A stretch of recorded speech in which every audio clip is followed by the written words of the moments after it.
Hello guys, in this video I am going to show you how you can remove the ads in the Speedtest application.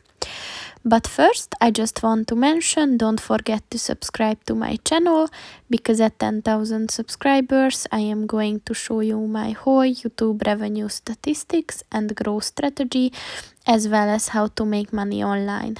Let's jump into it. First of all, open the application on your phone. Then click on the three lines at the top of the page on the right.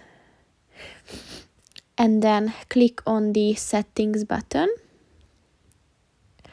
And at the ads section, click on the remove ads button.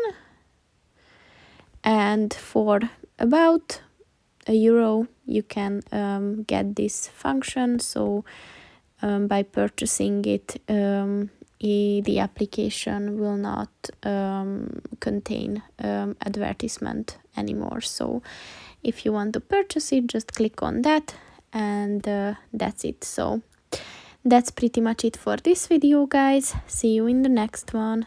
Goodbye.